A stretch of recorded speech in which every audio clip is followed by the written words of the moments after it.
السلام علیکم ورحمۃ اللہ وبرکاتہ۔ ناظرین، آپ کو ایک دفعہ پھر پروگرام گفتگو کے اندر خوش آمدید کرتا ہوں، اور اس بات کے لیے اللہ تعالیٰ سے دعا گو ہوں کہ اللہ تعالیٰ مجھے آپ پر اپنی رحمت برکت نازل فرمائے، اور حضور اکرم صلی اللہ علیہ وسلم کی ذات اقدس پر جتنا زیادہ لکھا گیا، پوری کائنات میں کوئی بھی شخص ایسی نہیں جن پر اتنا لکھا گیا ہو، یعنی کتابوں کی کتابیں لکھ دی گئیں۔ سیرت کے اوپر جو ہے وہ کئی جلدوں پہ کتابیں موجود ہیں، اور اسی طریقے سے مقالے لکھے گئے، اسی طریقے سے اللہ کے رسول صلی اللہ علیہ وسلم کی حیات طیبہ پر تقاریر ہو رہی ہیں، خطاب ہوتے ہیں، سیمینارز ہوتے ہیں، کانفرنسز ہوتی ہیں، پی ایچ ڈی لوگ جو ہے تھیسز کر رہے ہیں، پی ایچ ڈی مقالات تحقیق ہو رہی ہے، اور جیسے جیسے پڑھا جاتا ہے، جیسے جیسے اور غور و فکر کیا جاتا ہے، تو نئے دریچے جو ہے وہ ہمارے سامنے کھل کر سامنے آتے ہیں۔ یہ حضور اکرم صلی اللہ علیہ وسلم کی حیات طیبہ کا معجزہ ہے۔ جیسے قرآن پاک اللہ کی کتاب ہے اور اس میں کوئی شک و شبہ نہیں، وہ اللہ کا ایک ایسا معجزہ جو حضور اکرم صلی اللہ علیہ وسلم کی ختم نبوت کے صدقے میں، یعنی آپ کی نبوت عالمی اور آخری، اور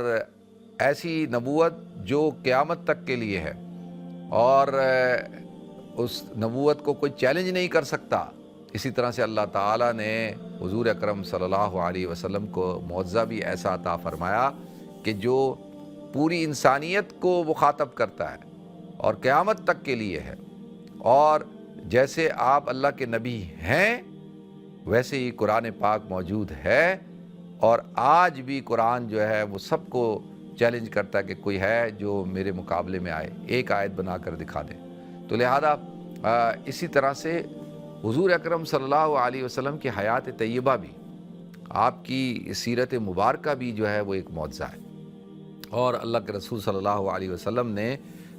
عملی طور پر قرآن پر عمل کر کے ہمیں بتایا کہ قرآن کے مطابق کیسے زندگی گزاری جاتی ہے۔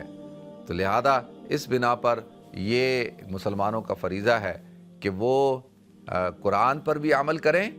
اور حضور اکرم صلی اللہ علیہ وسلم کی حیات طیبہ پر بھی۔ اسی طرح سے جب حضور نے فرمایا نا کہ جو من احب سنتی فقط احبنی، جو میری سنت سے محبت کرتا ہے وہ مجھ سے محبت کرتا ہے، یعنی من احب سنتی، جو میری سنت سے محبت کرتا ہے، فقط احبنی، وہ مجھ سے محبت کرتا ہے، ومن احبنی کان معی فی الجنہ، اور جو مجھ سے محبت کرے گا وہ جنت میں میرے ساتھ ہوگا۔ تو لہذا حضور اکرم صلی اللہ علیہ وسلم کا اگر قرب چاہیے، آپ صلی اللہ علیہ وسلم کی اگر معیت چاہیے، آپ